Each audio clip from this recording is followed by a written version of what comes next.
Yasop tabasse tout l'équipage de Barbe Noire. Ah ouais. On arrive au trio légendaire de l'équipage du Roux, Ben Beckman, Lucky Roux et Yasop. Commençons avec Yasop, le père de Usopp. Au sein de l'équipage de Il est là, le père honteux. Shanks, Le pire père. Non, pas le pire. Non, c'est un mauvais père, mais c'est pas non plus le... Ah, s'il a abandonné sa femme et son fils. Ah oui, Yasop tabasse juste sa femme. a la même fonction que son fils chez les Mugiwara. Il est sniper, mais Masterclass. contrairement à son fils, il a une véritable réputation d'élite et est mondialement connu pour ses talents de tir. Là où Usopp est vantard de fait inventé, Yasop se vante de ses réelles capacités, bien Abandonné, c'est pire que Judge. C'est deux trucs de merde. Hein. Judge, il fait n'importe quoi et lui, il abandonne. Honnêtement, j'ai même pas envie de comparer, de dire c'est qui la pire merde ou la moins... tu vois, donc ouais. Parce que ça reviendrait peut-être à dire en mode oui, bon, il y a Sop au fond. Tu vois, quand tu compares un truc vraiment de fou, comme ce qu'a fait Judge à un truc voilà, comme Yasop, tu pourrais avoir tendance à dire oui, bon, au final, non, t'es une big merde. Il est précisé que Yasop est un menteur étant jeune. En gros, ils sont pareils jusqu'à la débilité, surtout quand on se rend compte que les mensonges d'Usopp se vérifient et qu'il devient un très bon tireur. Au final, il suit les pas de son père à la perfection. Physiquement, même schéma, c'est Usopp sans Mais le pire, c'est qu'un jour il va revoir son fils. Il veut lui dire quoi? Je comprends pourquoi il veut pas lui parler. Qu'est-ce qu'il va lui dire?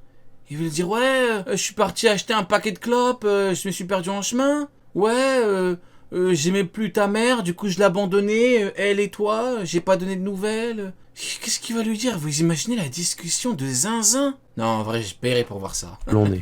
Le long En nez vrai, en vrai, je paierais. Hein.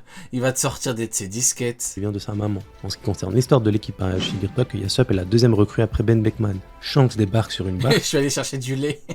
seul au village de Siro pour qu'il le rejoigne. Il accepte et Ouais, le magasin, il est bien loin, hein. abandonne sa famille sans aucune pression, mais reste un père aimant. Il suit les primes et faits divers de son Mon daron, il a fait la même. Oh, abuse, Nir, abuse. Abuse, Nir.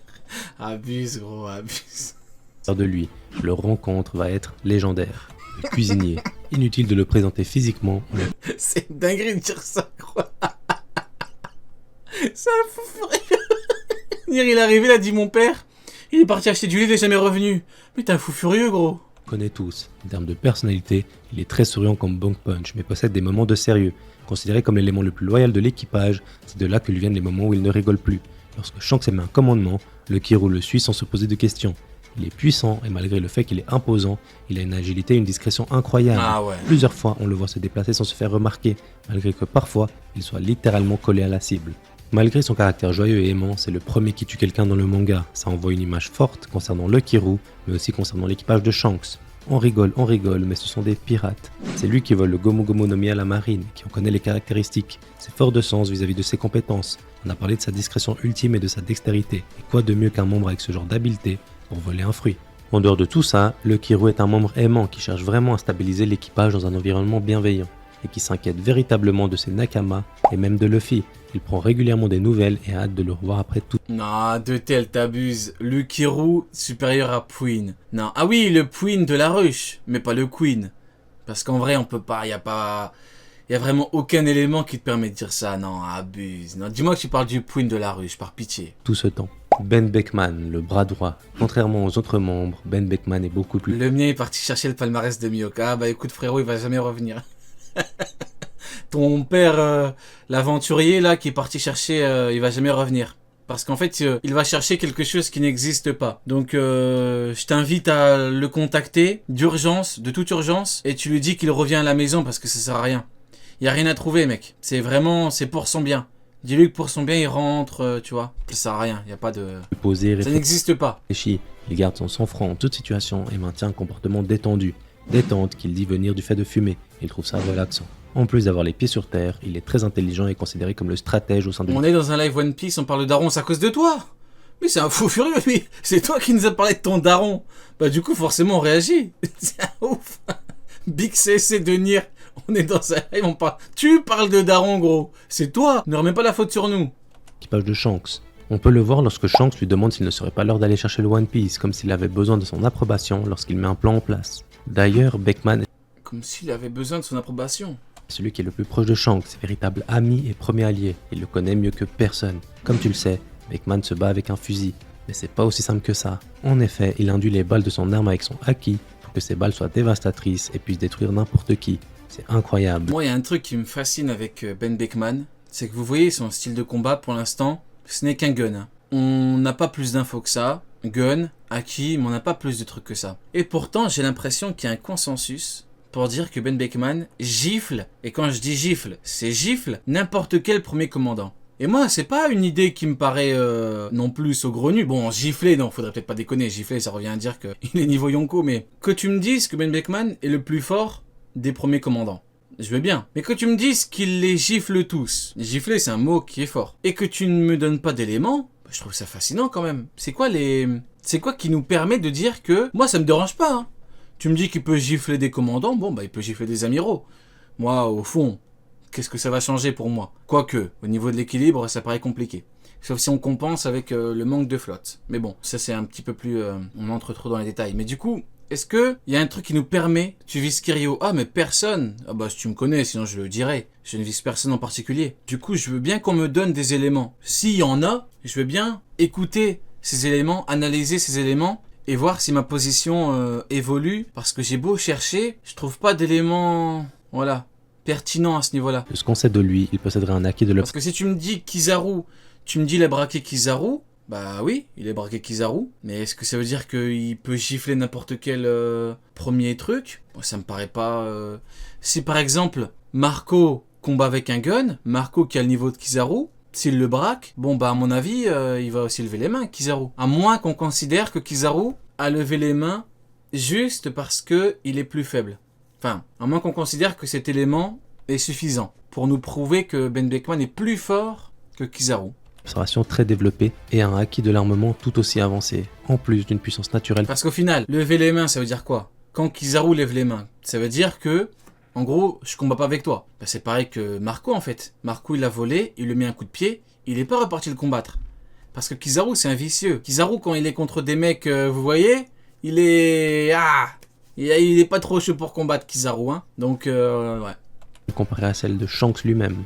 On finit avec le capitaine Shanks. Il est là le big boss. Les 4 empereurs pré-ellipse mais aussi post-ellipse. Ça fait 6 ans qu'il possède ce rang. Ancien membre de l'équipage de Roger et porteur du chapeau de paille. Ancien rival de Mihawk. Il combat que les plus faibles. Ah mais oui, Kizaru que les plus faibles. Hein. Même sur l'archipel, il était devant Rayleigh.